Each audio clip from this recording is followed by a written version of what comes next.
I am coming to you today to talk about my most anticipated fall releases, which I'm really excited about. This is honestly a little bit late. I think a number of these might have already come out in the beginning of September, but you know, I still wanted an excuse to be excited about new books. So here we are. Without further ado, I guess I will just get started. The first book on my list is one that you've probably already heard a lot about on BookTube because like everybody's excited, I'm excited, you know it, I know it. I'm talking about Naomi Novik's A Deadly Education. Naomi Novik has been putting out these really great standalone books over the last couple years. She's just like confirmed her place in the authors that I'll just like totally trust no matter what they do. This new book is, I think, the first one in a series about a magic school, but it's a little bit less Harry Potter and a little bit more dark academia. But basically it's about a young woman who is at this magic school, and it's the sort of school where failure doesn't mean just like going home, it means death. So I'm really excited about this series. I really like Naomi Novik in general. I, have read the Temeraire novels also, which I highly recommend as well. And I just think that you just can't go wrong with her. If there's anybody I trust to pull off the magic school thing, it's Novik. Like, absolutely. I'm trying not to like sabotage myself with my high expectations, but guys, it's gonna be great. The next book that I'd like to talk about is Ghosts by Dolly Alderton. Dolly Alderton is a, I guess, somewhat famous media person in the UK. She's like an agony aunt, and she runs a podcast called The High Low, which I really enjoy. I feel like she's just hilarious. And yeah, she wrote a novel about a woman in her 30s-ish who's dealing with online dating and like all of her friends pairing up and also aging parents and stuff like that. And it just seems like a very solid chick litty sort of book. Dolly is so funny and so smart. I feel like this is just going to be a cut above what you would expect out of this sort of book from anybody else. So I'm very excited about that. After that, we have our first nonfiction read, which is Having and Being Had by Eula Biss. I've heard such good things about Eula Biss before, and this is just like a topic that I find really interesting. So Eula is sort of like she's a poet and an essayist, and her books are sort of known to take a critical eye to American society, but then also have like memoir-ish aspects. I guess they're definitely in line with like the creative nonfiction umbrella or whatever. But basically this book is about what buying property was like for Eula Biss and her family. And I think it goes into a lot about like what property indicates to people in the US, like in terms of like class and like consumerism, and like why is it such a significant part of what success looks like for us. But yeah, it's just like a topic that I find really interesting. I like really trust her approach to things. I think it's going to be really insightful. And also like I'm definitely one of these people who will go on Zillow and just like skim through listings just for funsies, even though I know I'm never going to be able to afford anything that I'm looking at. From a know thyself better perspective, I sort of want a deeper, more insightful look into why this is like an obsession that a lot of us have. I guess I'll just say that I have. And I think it's just going to provide a lot of context and interesting context, I guess. The next book on my anticipated fall releases is Black Sun, and this is one that totally I just like missed. It wasn't on my radar at all. But then in the last couple of weeks, people have been releasing these reading vlogs where they've been freaking out over Black Sun. And I looked it up and I was like, this does seem amazing. I haven't read any Rebecca Roanhoarse before, mainly because the New York Public Library doesn't have any of her books digitally, which is just like, fam, get your act together. Figure it out. Anyways, it's sort of like a dark adult fantasy novel that instead of using like sort of bland Nordic typo magic stuff, it uses like a mixture of pre-Columbian American societies, like their sort of magic systems, which I am really excited about because I think I've stated on this channel before, I'm like really feeling done with the Tolkien style fantasy books. Like I want to like see fantasy in different contexts that aren't like Western canon, I guess. So I'm really excited about that. And yeah, I already requested that the New York Public Library get a copy of this. So hopefully they actually listen to me. I think this one's like hitting the mainstream enough that they have to. Then we have counting, how we use numbers to decide what matters most, which, again, nonfiction, is written by Deborah Stone, who's a political scientist, and I feel like this topic is going to be really fascinating and also really important for like how we think about politics and life in the 21st century. Basically, Deborah Stone talks about like how we can't think of numbers as unbiased, like all numbers are biased because they have biased inputs, I guess, which is, you know, a concept that I'm familiar with, but I feel like I'm always looking for people who will talk about it more succinctly, who will talk about it in a sort of more cogent way than I can, I guess, as you might guess from like. So I think that this book is going to be sort of like along the lines of Weapons of Math Destruction or Imperfect Algorithms. Wait, I have that one somewhere. Or sort of like Technically Wrong, which I have yet to read, but sort of same idea where it's looking at how data can be biased.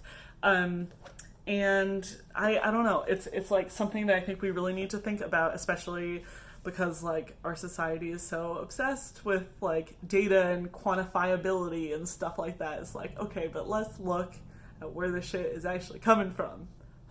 Next up we have Can't Even by Helen Peterson, and this is one that I was like not entirely sure I should put on because I'm like of two minds here. I think I like trust that it's going to be really good. Basically, Can't Even is a book that's based off of a viral article that Helen Peterson wrote, I think like 2 years ago, about millennial burnout on BuzzFeed. You probably saw it. Like, I think I got like 18 million views or something like that.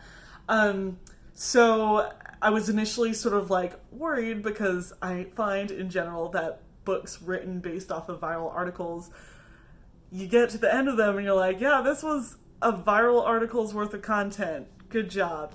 But I do think that like Helen Peterson is more than the sum of her viral articles. Like, she's such a good writer. I subscribe to her newsletter. They're always so insightful and like interesting, and it's like she always just has like a different way of looking at how things are. It just opens you up to new ways of thinking about our problems, I guess.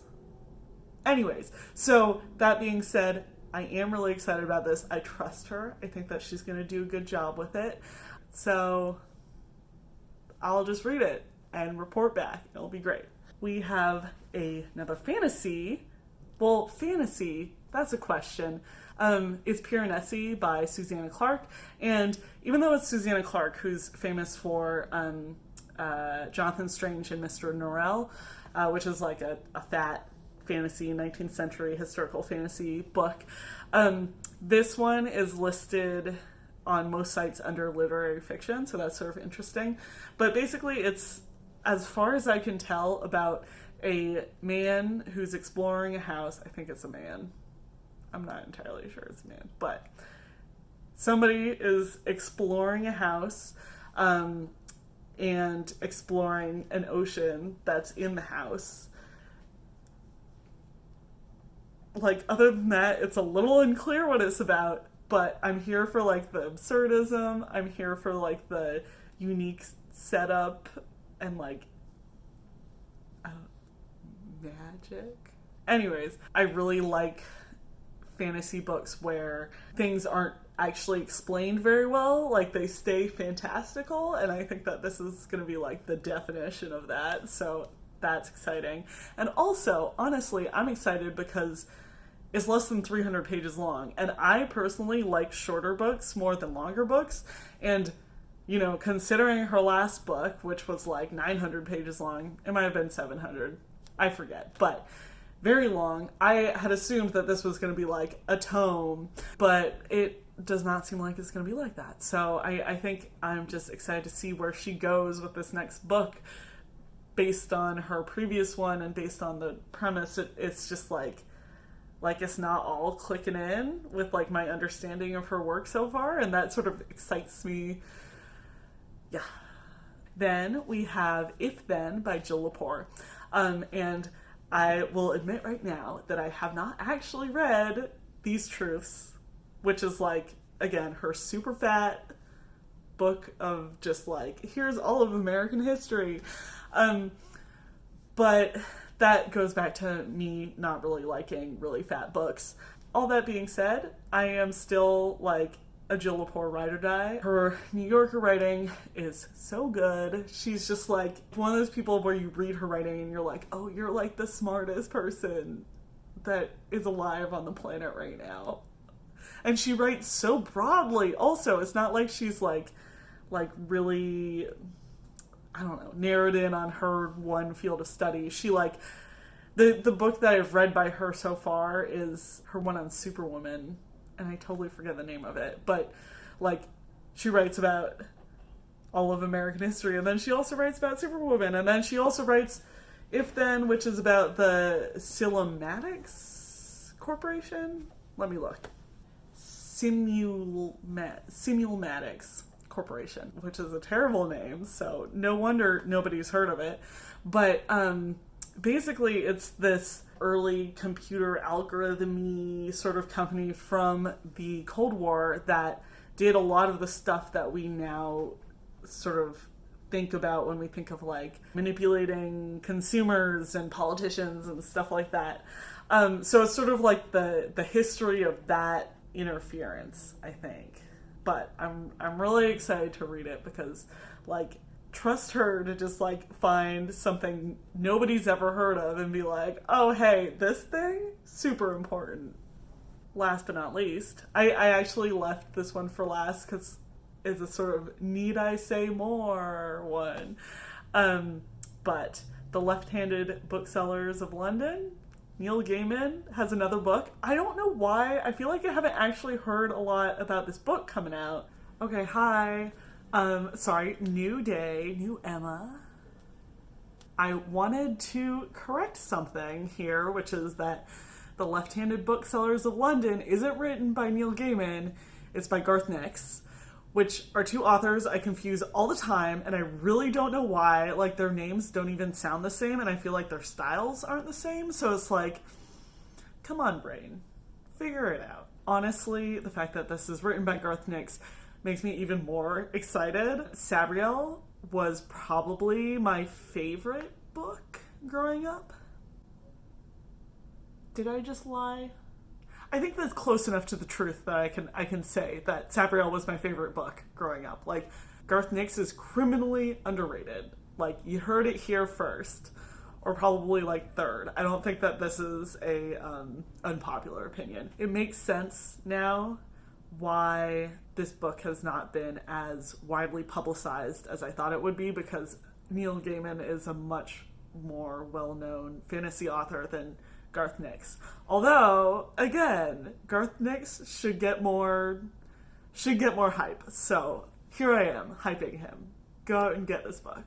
I do not like buying hardbacks, but I might pre-order this one. Okay. over and out. Back to the original video. I think the setup of this is even more sort of like on the nose for like what we want in terms of comfort reading right now. It's basically about a girl who's like trying to find her father, and in her search for her dad, she stumbles across magic bookseller vigilantes who are like keeping old London safe from the modern world.